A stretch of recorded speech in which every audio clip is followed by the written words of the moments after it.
Včeraj je potekala tretja skupščina, na kateri ste predstavili županom, s katerimi sodelujete v Mestni občini Kranj, rezultate poslovanja. Že na sami konferenci pa ste omenili, da ste v lanskem letu imeli izgubo.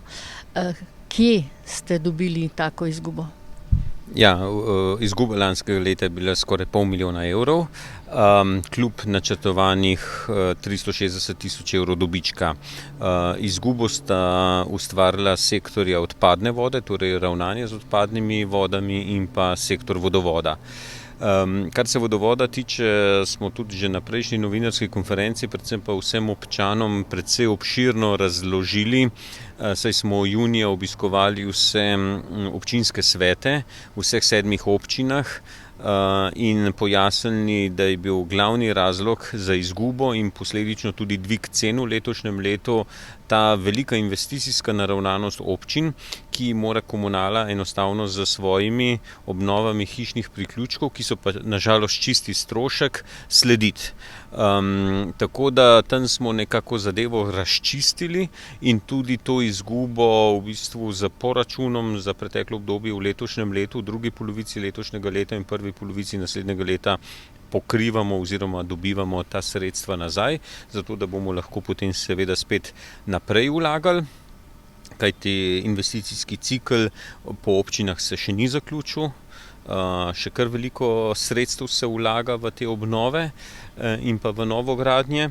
Medtem ko na področju odpadnih voda je prišlo do te izgube enostavno zaradi, neustreznega planiranja, nepredvidevanja določenih poslovnih dogodkov, ki so se zgodili, in seveda nepravočasnega odreagiranja na negativen trend poslovanja, ki se je dogajal celo lansko leto.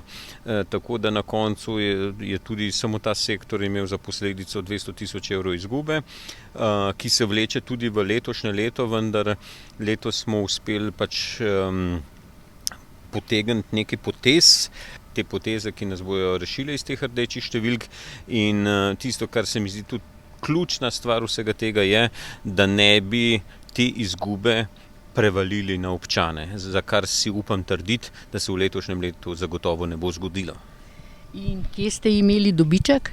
Dobiček je bil na mestnih službah, torej na vseh dejavnostih, ki ustvarjamo v Mestni občini Kranj, to je vzdrževanje cest, javnih površin, ne nazadnje tudi upravljanje pokopališč, pogrebne službe in tako dalje, parkirišč.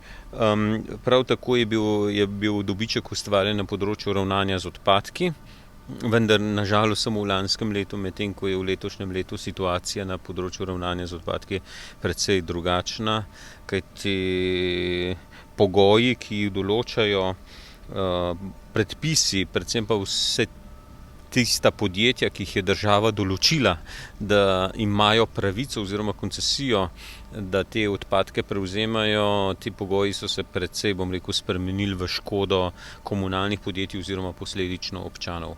In kakšne sklepe ste sprejeli skupaj z ostalimi župani na včerajšnji skupščini?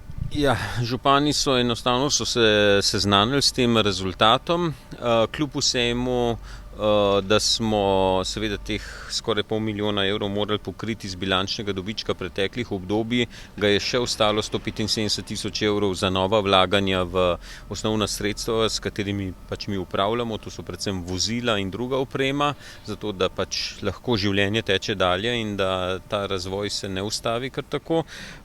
Hkrati so se pa župani tudi odločili, da se izvede posebna revizija vseh teh poslov oziroma razlogov, zakaj je prišlo do take, velike razlike med planiranim dobičkom in potem dejansko ustvarjeno izgubo, da se razčisti, čigava je bila ta odgovornost, ne samo na strani uprave in pa posameznih zaposlenih, ki so bili odgovorni za to poslovanje, ampak ne nazadnje tudi za organe takratnega nadzora, tudi takratne skupščine oziroma nadzornega sveta, ki bi morala seveda to poslovanje spremljati, nadzirati in pravočasno tudi odreagirati, pa se to nažalost ni zgodilo.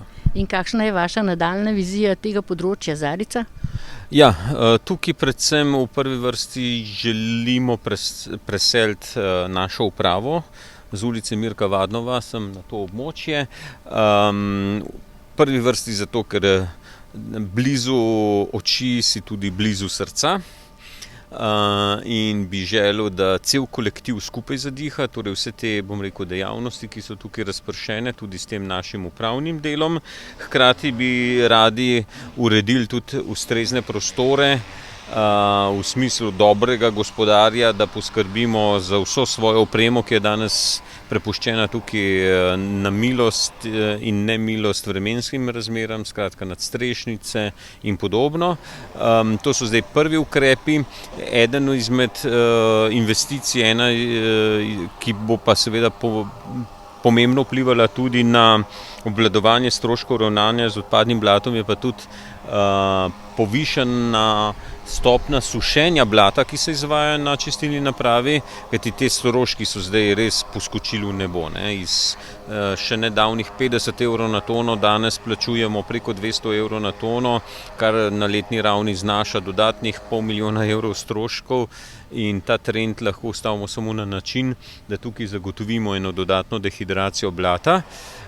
To blato, ki nastaja ob čiščenju na čistilni napravi, posušimo in potem to suho blato v manjših količinah tudi naprej, bom rekel, prodamo. Pomemben podatek za vse občane Mestne občine Kranj pa je to, da se v letošnjem letu komunalne storitve ne bodo dražile. Da, podražitev je bila na področju oskrbe s pitno vodo, to smo nekako zdaj že prestali, medtem ko na področju zbiranja odpadkov oziroma ravnanja z odpadki in pa upravljanja z odpadnimi vodami pa do te podražitve ne bo prišlo.